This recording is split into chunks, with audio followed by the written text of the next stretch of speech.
Welcome to this pivotal session today. I think the rural development is evolving very, very rapidly from basic infrastructure today to, to a more holistic ecosystem, which includes agri-processing, logistics, credit access, and entrepreneurship. I think the discussion today is very timely and quite transformative in nature.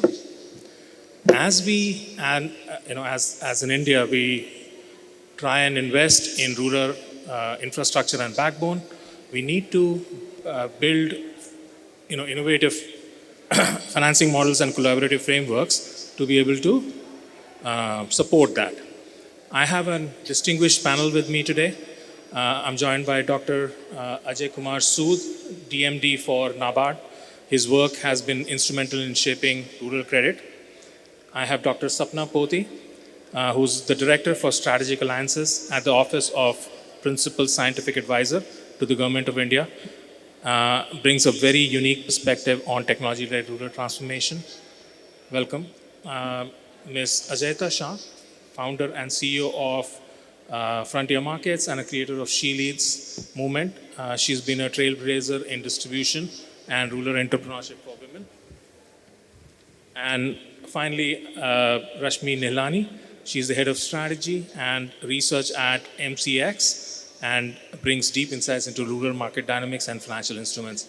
So I welcome this panel. I look forward to a rich and engaging discussion today. So, Dr. Sood, if I may start with you. Yeah, something was wrong. Is it audible now? Okay, sorry. Dr. Sood, if I may start with you today. For DFIs like NABARD, how do we evolve the mandate to champion inclusive, sustainable, and an innovation-led rural development?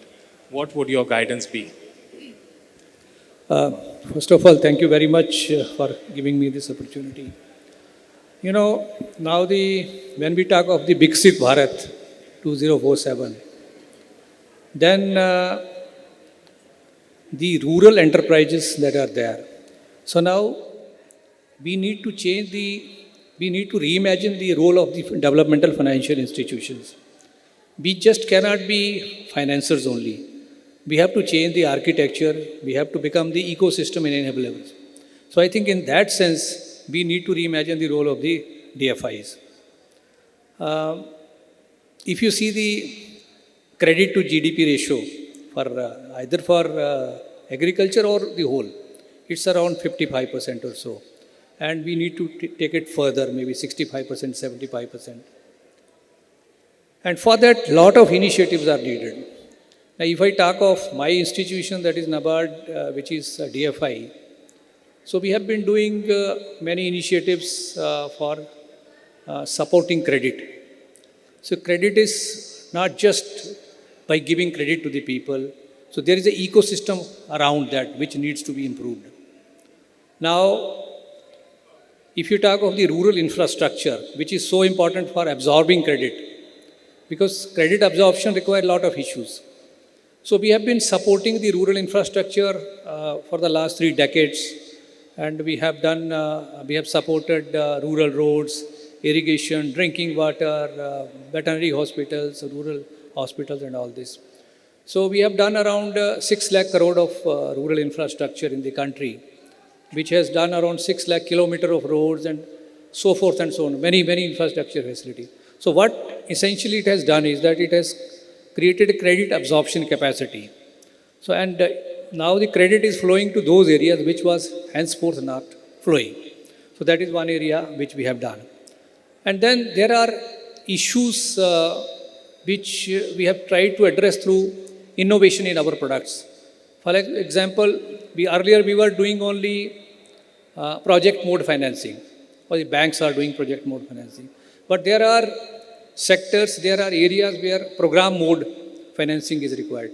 So for that also we have come out with certain projects. It is called RIAS. So where we are supporting now the state government entities through this project where there is a lot of flexibility. The innovative areas like climate finance, etc. can be supported through this. Apart from this, We are also working on digital first innovations. We know that while the rural people, they approach the financing institutions, there are many irritants in between. So how do we take those people closer to these credit institutions, and how do we reduce the turnaround time for this? So for that, we have been doing certain digital initiatives. One of them is the EKCC that we have done recently with RFIs. So this will revolutionize the entire sector, bring credit access to those people which were henceforth not approaching this. And our NABARD Financial Inclusion Survey has indicated, we have done 2 rounds of this NABARD Financial Inclusion Survey. So the latest round has told that the access to formal finance has increased by 150 basis points from I think 60% to 75%. So that is the kind of impact that we are going to see. Another is that we need to address the informality. Now, there are certain segments. There are ultra poor people who are not at all touched by who do not have access to any assets. So for them also, we are running a program which is called GRIP, Graduated Rural Income Generation Program. So we have 2 innovations in this. One is the returnable grant. It is not just a grant. So we give some grant to them, and we expect that after the asset is acquired and after the income generation is there, then 50% of the grant comes to us, so that it is more and more number of people are covered. And second thing is, by doing this, by returning the grant, credit history is created, so that when they want to go to the mainstream banks, this credit history is used for accessing that fund. We also know that rural financial institutions are so important for this initiative. Now, if we talk of the regional rural banks, cooperative banks, their capacity, either their resource generation capacity, their capacity to absorb the technology, and such many other such initiatives is very limited. So we are also supporting them through various initiatives. Now of late, we have set up a shared services entity through which we are supporting these organizations to absorb technology, because it requires a lot of resources. Technology is very costly. So we are converting that capex into manageable opex, so that these institutions, they pay as they go. So that technology use becomes affordable for them. Then we are also supporting them for operational requirements, for some of the support services. In addition, we are also supporting them for cyber insurance. Now the cyber has become a very important area. There are a lot of cyber attacks, and taking cyber insurance for the smaller institutions is very costly. So we have done it for all the RFIs. Around 270 RFIs have taken from us, and we have saved a lot of money on this. The premium that they could have taken individually, so that has been negotiated to a very, very affordable level. So these are some of the initiatives for strengthening RFIs. So I think the basic purpose is that these RFIs, they come to a level where they are able to compete with the fintechs and the might of the commercial banks to support the emerging need of the rural population. Thank you. Thank you, Dr. Sood. Dr. Poti, if I may bring you in, I think Dr. Sood referred to innovation. I think you've been championing a very innovative model of RSVC, which has been driving grassroots innovation. Can you give us a bit of a brief about that and guidance to the team? So, firstly, thanks a lot to the organizers here, and especially NABARD for inviting me. We are also partners on the Rural Smart Village Center. Originally, I would like to say that innovations and technologies so far have been quite a lot in the labs, and the startups as well as researchers of this nation have been doing a lot to develop some of the best innovations. But the gap is that there hasn't been a formal access to market that is provided to these innovators and researchers. And that's the gap which the Rural Smart Village Center is trying to kind of reduce. Initially, what we did was we developed a digital platform to showcase all the innovations, to showcase all the research that have been done by several institutes, literally about 50, 60,000 institutes, and by grassroots innovators, again, several of them, as well as DST, DBT labs, and various startups, about a lakh plus startups. So we requested industries and government, etc., to come on board and provide problem statements and projects to these startups as well as researchers. So this was going very well, and 3 years down the line, we realized that this is fantastic because urban development is surely happening through this. Industry problems are being solved, government problems are being solved. But then we realized that 70% of the population of India today is in rural space. So what happens to them? How are they going to articulate their problem statements on this platform? Or how are they going to select the innovations that are relevant to them? And that's how we realized that we need to be physically there in between these villages and at a village level, not as a common service center which is quite far removed, not as a KVK which is hardly staffed. We need to be in midst of these villages, and that is why we said at a village panchayat we should have a rural smart village center. This center is not like a very swanky center or a model center or anything of that sort. The idea is to use the infrastructure which is already available in the villages. There's enough infrastructure. There are houses which are closed. There is a library which is not being used, and several such infrastructure. And I personally went to many of these villages, and I realized that the villagers were very welcoming of this. They said, we have livelihood, we have entrepreneurship and all of that, but what's missing is technology. We don't have science and technology coming to us the way you are envisaging it. And that's why we got the villagers buy-in first, because they are our customers. We have to listen to them. We cannot be condescending, we cannot be talking down to them.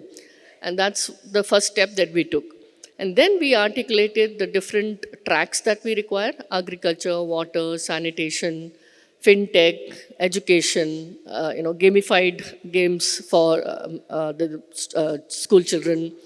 Then we looked at several livelihood and entrepreneurship related. We wanted local entrepreneurs to be developed, so thousands of them are now getting developed through our implementation partners and so on. So this entire framework was developed and showcased to Social Stock Exchange as well, and we got a first prize for that. So we realized this framework works. But what's very important is how sustainable is this center? After what point? How many technologies? After how many months? How many modules of financials, right? Could it be rentals? It could be sale of a technology or a royalty or a commission on every livelihood that's generated through the center and so on.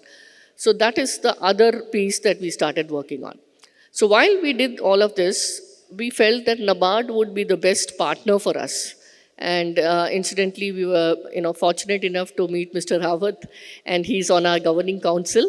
And he immediately said that we would like to partner with you. So we have now setting up a center of excellence, which will not only do the technology validation and testing, etc., but will also do the monitoring of all the RSVCs, help with forward and backward linkages, financial linkages, and of course, a whole host of entrepreneurship development that is required to be done. Thank you.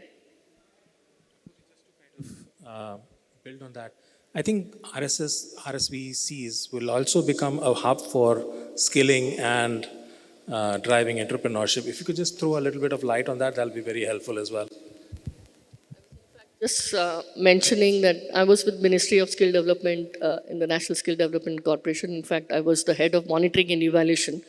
And at that time, we realized that demand is what we need to generate first. Skilling should come after the demand is generated.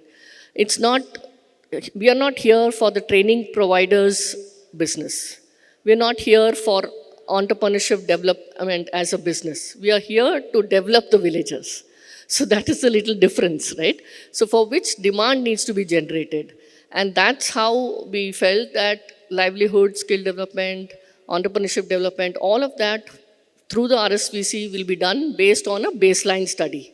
We first do a baseline study to understand what is the need in those villages, what is their strength, where are the markets. Once we know that these are the markets which are available, then we look at mapping it to the technology and then deploying the technology. So livelihood and skill development is all linked to the demand, and technology is linked to the skill development which is required.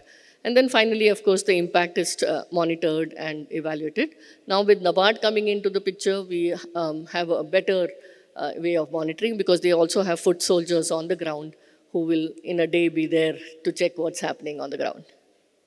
Thank you, Dr. Poti. This is a phenomenal initiative, and kudos to you and NABARD on championing this. If I may, come to you, Ajaita, just give us a point of view on how your journey as the CEO and entrepreneur for Frontier Markets is to build the last mile distribution network. Give us a bit of a color. Sure.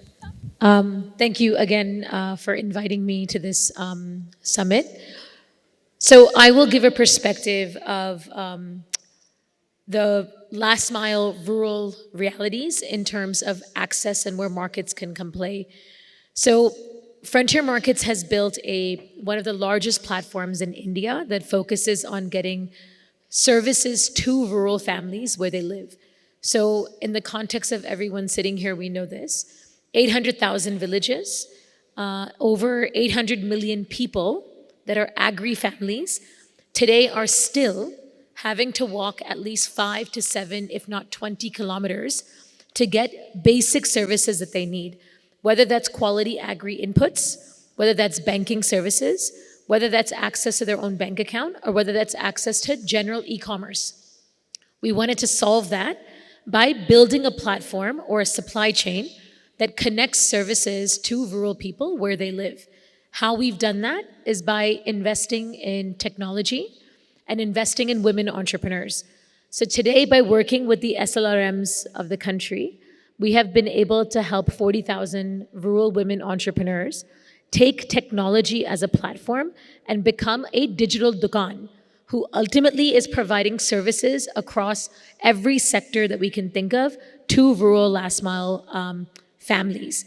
Why this is important is because it's combining AI innovation and technology, vernacular understanding, but also addressing the pain point of rural women.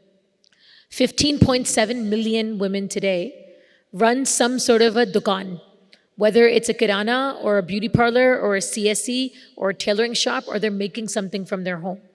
Today, that income that they're getting access to is just not enough. It's not enough for them to create consistency. It's not enough for them to change their lives or their families. These are women that were married at the age of 14 and today are 35. Thanks to the self-help group infrastructure, they have access to bank accounts, they have access to IDs, but they're not necessarily leveraging those loans. So how do we change that? By giving her the digital technology and giving her access to new income streams. So as an example, if she's running a tailoring shop, how do we get increased footfall to her shop? Make her become a banking correspondent. So if she's getting access to banking services, she's also getting more people to come to her dukaan, which is less than 15 minutes away, less than a kilometer away. But that's not enough margin. So how do we add to that? So while she's doing banking services, why can't she also sell agri inputs? Why can't she sell insurance? Why can't she be e-commerce? So this is where we've been able to diversify her positioning. She's become a sabhi dukaan, ghar ke dwara, har cheezon ke liye, sab log ke liye, but mahila ke saath. And that's really been the strengthening piece.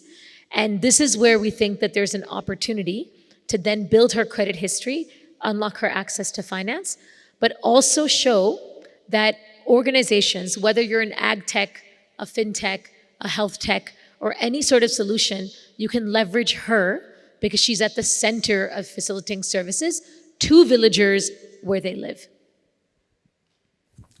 Thank you, Ajaita. Just to kind of take this forward a little bit, I think you've evolved a fantastic model with the government, financial institutions, and the local infrastructure to be able to do this. Can you give us an example of your model in Andhra? So it took us, sorry, these mics are, sorry. It took us a little while to prove our model, right? Ultimately, we needed to make sure, are there women who want an opportunity to become a digital dukaan? Are there people in villages who actually need access to services where they're not getting that access? And can we prove that by giving them market linkages, giving them technology, and giving them that capacity, they can become that income generator where they're earning at least 400 times the amount of money that they were earning before? So we've done that. But the key to scale this was where partnerships was really critical. So I'll give the example of Andhra Pradesh. Just 6 months ago, we were able to demonstrate this model in Kuppam, where we had onboarded about 500 women entrepreneurs to demonstrate the effectiveness of these women coming on the platform and unlocking their income opportunity. This was then immediately picked up in a partnership with the Chief Minister, as well as SERP, as well as the SLRM of Andhra Pradesh, where we're now scaling this model to 100,000 women entrepreneurs in partnership with the state government. But critically, I think for me, what was most important was the banking linkage. Because of the government, the costs for this woman to actually get trained, digitized, onboarded, and also have her first set of working capital, we were able to unlock partnerships with 6 banks. So both local as well as national state banks that essentially are financing her ability to get access to that opportunity. So imagine a small loan like 15,000 rupees being delivered to her for a 3-year period with a 6-month moratorium, understanding that within 6 months that will top up to 50,000 rupees at a 12% interest rate. That is something that she wants. But what does she unlock? From that 15,000 rupees of financing, she's being able to unlock over 1 lakh rupees of transactions on a monthly basis. And that becomes game-changing when you're scaling that to 100,000 women in Andhra. Imagine what we can do for Bharat, because every state has an SLRM, every state has women that are small women businesses, and every bank has a reality of wanting to finance, and we see that as an opportunity. Thank you, Ajaita, for the fantastic work that you're doing with the women entrepreneurs. Rashmi, if I can just bring you in. While we are talking about women entrepreneurs, how can the commodity exchanges play a better role in strengthening the rural market and then help with price discovery? Thanks, Ankur, and thank you, Earth Summit, NABARD, for the invite. It's really a pleasure to be here today. So, Ankur, if I were to just step back a little and actually say that what is really the need for a commodity derivative exchange, the most important aspect being price discovery, price transparency, and risk management. Okay. So the access to all of these three, if available very freely, can really solve for a lot of issues when it comes to volatility. And I think that's an area where within the rural system, if we were to look at the farm level problems that you have today, given that there is very little price transparency, is where the commodity exchanges step in. So we do a lot of capacity building programs with the farmer producer organizations to make them understand that how important it is to do price risk management using commodity derivatives, how they get a better view on futures pricing, which will allow them to actually take a position in the futures market and manage their price risk better. So if I were to just describe this with an example, if there is an FPO that needs to sell, say, 500 tons of any commodity, it could be maize, it could be cotton, it could be cardamom, some of the other commodities that we deal in, the moment he has an idea in terms of what is the price 3 months down the line, okay, he will plan his entire inventory better. That FPO will be able to get a better price realization going 2 to 3 months down the line, keeping price risk management in mind, right? But what is it that they really need to do to, get access to these markets is a lot of understanding that how we work. And therefore, we do a lot of work in terms of building capacities with these FPOs in being able to access our markets.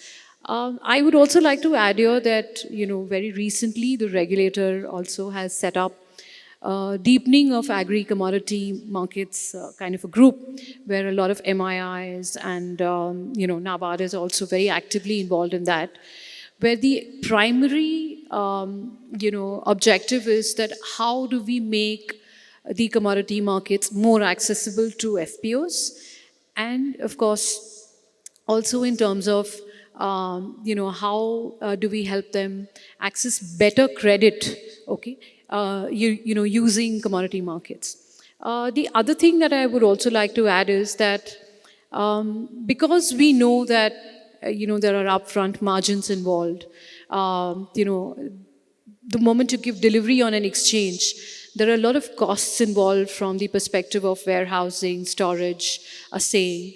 All of these costs today to the FPOs are completely reimbursed at the exchange level if they were to do the delivery via the exchange platform, right? So that's our endeavor to make this more accessible to the FPO group. And but I think the price discovery and price transparency is one of the very important areas where the exchange comes into play. Thank you, Rashmi. So, Rashmi, you mentioned about financial instruments. What are the innovations that you're driving in the financial instruments to be able to help FPOs and others to hedge risks, especially in the agri space, and then access better market opportunities? Right. So if you look at the instruments, you'll essentially have futures and options, through which the FPOs can actually take positions on the exchange. But I think a very important aspect is that how do you tailor make these to make it more accessible, to the FPO group? One is where we step in and try and reduce the contract sizes. So we make them more micro as far as the sizing is concerned. That kind of reduces the margins to a lot of extent. Anyway, like I said, that a whole host of costs are anyway reimbursed. But we also try and tailor make the instruments in such a way that it is easier for them to be able to match it, to the kind of produce that they will be able to bring it to the exchange from a delivery perspective. The other point is also, from the instruments perspective, is that options is a very, very good, if accessed properly, and is a very simple instrument for the FPOs to use to be able to manage price risk, because it kind of will be able to give you an insurance well in advance if you were to do a put option for the FPO. So we try and see that how we can encourage them to use this instrument more. Obviously, like I said, this requires understanding, and that's where we step in to do a lot of the capacity building for them.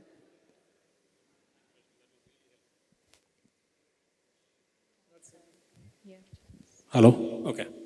Dr. Sood, if I may bring you in, I think Rashmi spoke about financial instruments. What are the other financing models that we could, help bridge the funding gap in the rural market? What are the other strategic partnerships that we could bring to the table? If you could just help us with that, that'll be very kind of you. Hello. So, if you see the funding gap, even for rural SDGs, it is around 1 trillion per year. And if you compare it with the present levels, I think the funding gap itself is around 150% of the present levels, funding gap itself. So if we have to go through only formal banking channel, then it will take years and years to bridge this gap. Therefore, innovative solutions have to be thought of. How to unlock the private capital, how to unlock the formal credit for those people who have been uncovered so far. So I think with these approaches, some of the initiatives that we have taken in NABARD for the ecosystem, so I'll try to talk of them. So, there are various areas, various sectors where funds are not flowing, which are perceived as risky sectors. So for them, we have come out with, we have a subsidiary called NAB Ventures. so which is, addressing these requirements. So now with Government of India, Ministry of Agriculture, we have come out with something called Agri-Shore Fund, which is a 750 crore facility. So which, invests in such ventures which are considered as risky, but which are high on the impact parameters, which have high potential. So at least those people can test their concept whether they are working in the field or not. So that is one way of addressing this requirement, because we are investing in certain ventures and we are asking them to invest at least 2x of that in the downstream activities. So which is having some impact on the sectors, some access to the funds, particularly for those venture sectors where funds are not flowing. Another thing is how to unlock the formal credit. So there is scope, the banks are ready to, but then lack of collaterals and there are many other things. So for that, we have a guarantee facility. We have a subsidiary called NAB Sarakshan, so which is providing, kind of guarantee for certain activities. For the time being, it is providing guarantee for financing of FPOs and animal husbandry activities. And now more and more activities are getting added to this NAB Sarakshan. So that is also one way of unlocking the formal credit which people can take advantage of. In terms of the partnerships, co-creation of the solution is something that we have thought of. Now the Rural Tech Co-Lab, this concept has been announced in the GFF.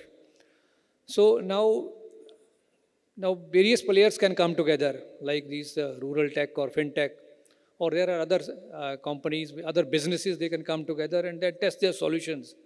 So we will provide the sandbox facilities to those solutions. They can test it and then scale them up as they go. We've also had the social stock exchange, you might have heard. So the capacity building fund we had, it was housed in NABARD, and we have tried to create a pipeline of, entities which can onboard this social stock exchange and take advantage of this. Even one of our subsidiary, which is NAB Foundation, which is doing CSR kind of things, they are now also eligible to tap funds from this. And so I think around 20 to 25 entities, they have taken advantage of this. So I think this is also one way of, accessing funds. And there are funders available in the market, but they need to have, confidence that the activities for which they are investing, whether it is really leading to those impact kind of situations, whether the data that is being given to them, that is authentic, that is validated data. So I think the social stock exchange is standardizing all those solutions and providing a data which is validated, which is authentic. Now we have, for creating a pipeline of, investable enterprises, we have come up with the rural business incubation centers.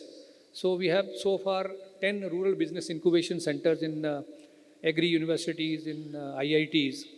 So there this incubation facilities are being provided to these startups, rural startups, or so those people can come there, take the advantage of these facilities. That is one part of it. Another part is we are also providing them seed capital, maybe some little seed capital, so that they keep going. So then they can address the solutions, which are the burning solutions of the sector. So I think these are some of the approaches through which we should have a collaborative approach. The underlying fact is that we should have a collaborative approach for addressing these solutions and bringing all partners together. I think this Earth Summit is also one such initiative where all the partners have, I think in the morning, Secretary Panchayati Raj, they visited this pavilion where a lot of people have come. So he was so appreciative of this, that a lot of people have a lot of solutions available, and they are so, they are so interested to showcase their solutions.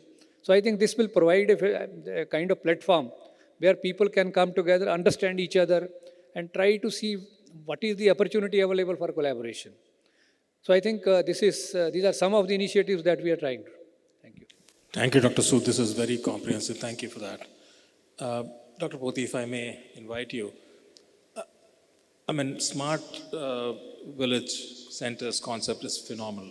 How can strategic partnership with financial institutions, government, academic institutions, industry, can help scale this significantly, faster and make it more self-sustaining. If you could just throw a little light on that, that'll be very kind. Yeah, so there are two or three players in a rural smart village center. One is, of course, the center implementation partner, which is an NGO. Then we have the technology deployer, which is the innovator. And then, of course, the livelihood, the self-help groups or the farmer, FPOs, and so on. So the first lot, which is the innovator and the technologists, they need to have a very good revenue model. If they don't have a revenue model, then it will just be a cute experiment and it will not scale up beyond that. So for them, we have requested the technology accelerators of some of the IITs and IIMs to look at it, NITTE, Tumkur University and so on. And we also requested NAB Ventures to look at their revenue model and support them. For the NGO, for the Rural Smart Village Center itself, we have worked out a revenue model, or rather a sustainability ROI model for the RSVC. And in fact, we are working with Gram, which is an NGO based in Bangalore, and Pele India Foundation, which is in Delhi, and Blended Financing Company, which is funded by World Bank. And we are working with these three to look at how we can make this sustainable. Blended financing today is that they give a guarantee for any kind of social impact funding. So we want to look at what is the permutation of and combination of technologies that need to be deployed, what is the permutation combination of livelihood in an RSVC, and finally, what modes would work, rentals for some technologies, pure sales, livelihood creation, skill development, commissions through that, and so on, so that the center itself is self-sustainable after 12 months or say 15 months. So various such financial modeling is being worked out for each of the stakeholders connected to this. Thank you, Dr. Poti. Very comprehensive. And Ajaita, if I may come to you, as a social entrepreneur, what are the financing and policy support do you think you would request for driving impact on the rural communities? So I'll take the work that we're doing with She Leads Bharat as the example. Right now we are in 5 states, in Rajasthan, in UP, in Gujarat, Maharashtra, and Andhra Pradesh. But of those 5 states, our experience has varied depending on the state. So in Rajasthan, for example, we tied up with government, but then didn't tie up with government, have not been able to access banking services, and have also extended our status as a startup, right? And I think many social businesses today, they take 10 to 15 years to really evolve a systems change approach to really create impact on the ground. So in UP, we started again working with the government on a non-financial MOU. But when you have to scale, you have to find that finance to scale the work that you need to do. In Gujarat, we went in with CSR partners who actually financed that upfront build. In Andhra, as I mentioned, the example has been hybrid. Now, in an ideal situation, the model is succinct. In an ideal situation, you're able to leverage the initial foundation funding that you need to build the capacity of these women, to demonstrate the effect of their ability to become self-reliant. You ideally are reaching out to them at a faster scale, leveraging the SAG or the FPO infrastructure because it exists on the government side. And frankly, on a policy mandate perspective, building digital livelihoods and building economic opportunities for women is a part of everybody's goal, whether it's Vikshit Bharat, whether it's Nari Shakti, whether it's Lakpati Didi. And then the ultimate element is how do you sacrosanctly create an SOP that all the banks can work together to provide the right loan at the right time, but also unlock the credit facilities that I believe will then, in my opinion, also bring in the private sector lending responsibility in a certain way. This requires, in my perspective, a movement that allows social innovators to come together with the bank, with the state level rural mission livelihoods, as well as the CSR to all come together at one goal.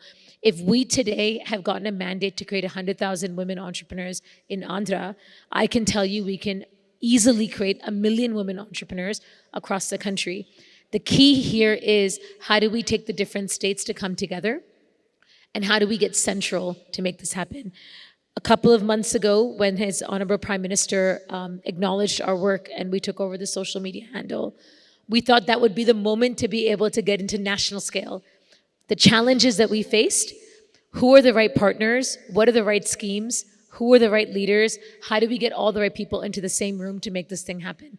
So I think really what social innovators need, just like us that work on She Leads Bharat, is we need the hand-holding that comes in from both the state and the central level around the policies of women livelihood creation, unlocking finance, digitization, but we also need the support of CSR and banks that can actually help us with innovative financing to take this at scale.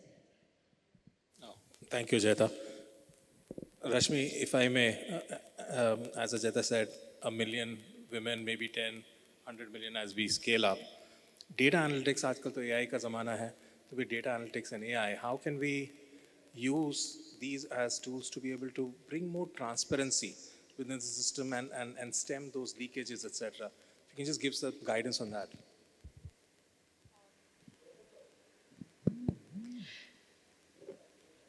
So, Ankur, I definitely feel that data is that missing glue in the rural markets, right? There's fair bit of absence of understanding, and that kind of transparency doesn't really exist. So when you are accessing a commodity exchange, you're anyway getting real-time prices, right? So the access to real-time prices gives you a very good, empowers you to definitely take a better decision, because these real-time prices are for the next 2 to 3 months in terms of, what really the price of that particular commodity looks like. So it could be chili, turmeric, cotton, some of these important crops that we have. So one is that piece. Two is, we do a lot of spot polling, right? So we speak to different the different mandis. We do a lot of polling of prices from them. And then we use those prices to settle our futures contracts. In this, what happens is that when you are aggregating those prices, these prices we publish on a daily basis, twice a day, in the morning and then again in the evening around the closing hours. This entire data is available on the exchange, on the website, freely accessible, gives you a very good understanding of what is happening across markets. So that is, what we do as far as the daily, the daily price is concerned. Third, we also have warehouses across different regions, right? And then you will have whether it's the FPOs, or you have traders, or you have other buyers, stockists, etc., who deliver on the exchange. Each of this delivery and storage data is completely available and accessible for everyone to have a view in terms of how much is really lying in the exchange warehouses. So if, we have, say, 4 to 5 warehouses for cotton across Maharashtra, across Gujarat, every stock that's coming and going, you'll have a full access to that information, right? So when you look at the 3 to 4 pieces of data and analytics that exist at an exchange level, it gives you a lot of leverage in terms of taking better pricing decisions, better, risk management, happens, because you know how much is the entry and exit of the stock that is there. And then when we do a lot of capacity building programs, we also try and make them understand, how is the dynamics of pricing really playing out across India. So, what is, because the exchange is anyway publishing real-time prices, so, that gives them a very good view and understanding of, how to interpret that data and use it. So, yeah. Well, as they say, it takes a village to raise a child. In our case, it'll take the entire country to come together to be able to bring inclusive growth across the country, across government, financial institutions, social entrepreneurs, exchanges, driving financial instruments. Thank you so much to this panel. I'd like to invite any questions for the panel, if I may. Oh, sure. Thank you to the audience and the distinguished panel members for taking the time out. This was an extremely insightful session. Thank you so much. Thank you Thank so you. much.